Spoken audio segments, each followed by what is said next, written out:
let's do Titane, which is the new film by Julie Ducournau, who made Raw, which you'll remember I absolutely loved. Raw looked on the surface as if it was a film about cannibalism, a horror film. It wasn't. I mean, it was, but it isn't. It's a classic case of it's not about a shark. Raw was absolutely about growing pains and coming of age and family bonds and sisterly love and sisterly rivalry. It just happens to use the language of horror and cannibalism to tell that story. Now we have Titane, which once again looks like one thing and is in fact a different thing. So the story, I mean, as with all kind of full-blooded horror movies, it's really describing the narrative itself won't describe the film, but just as the setup. The story is Alexia, who as a young girl was in a car crash with her father and has a titanium plate in her head. We then meet her when this is clearly a trauma that has lived with her. And we then meet her and she's working as a dancer at car shows, sort of simulating erotic interactions with cars. There is also a car crash quality to her relationships with men and women alike.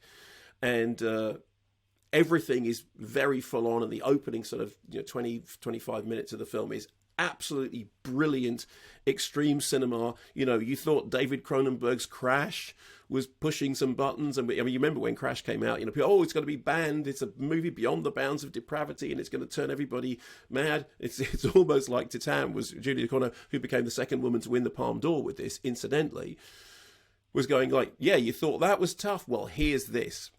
And then the film has an emotional gear change, which is that our central character has to disappear. And so what she does is she shaves her head, she breaks her nose, she binds her body, and she reappears as Adrienne, as a boy who disappeared many years ago. And she turns up at a police station and says, "This is who I am." And his father, played by Vincent turns up, takes one look at who he believes to be Adrienne and says, "That's my son, and I will absolutely, that's it." And he tells all his colleagues, he works in a fire station, "This is my son." And the rest of the film is about their relationship. Now, what's fascinating about Titane is that an awful lot of the original reviews kind of concentrated on what's on the surface, on the fact that the film has an extreme cinema surface, that there are things in it that are visceral and things in it that are body horror. There's a lot of Cronenbergian body horror in there. I mean, things like The Brood and Videodrome, I think, sort of feed into it. And there's also this central narrative, which has something of the return of Martin Guerre or Changeling. That idea about somebody comes back. Are they the person? Is it the person? Is it a different person? Do you know it's a different person? Are you accepting that it's a different person? Do you believe that it's the same person? All those questions of identity. And so the central narrative is about gender fluidity. It is about identity, but it is centrally about unconditional love, about what it means to accept somebody for exactly what they are or exactly who you want them to be. One of the things that Julie Ducournau said about the film was that she wanted to talk about love without words, and therefore it kind of makes a lot of sense that there's a lot of dance in the film. You just mentioned earlier on that I said, I think dance is the highest art form. I just wish I understood it more. And there are long sections of Titane in which the film tells its story through dance, through movements. There's these scenes in the firehouse with the men dancing these kind of almost parodic macho dances. There's the scene at the car show at the beginning. There's a callback to that later on a fire engine. Wayfaring Stranger, incidentally, turns up in a way that's very different to the way Wayfaring Stranger is used in the Sam Mendes film, 1917. And so the whole film, it's a film. To use Nigel Floyd's phrase about The Devils, it is a film that is a film.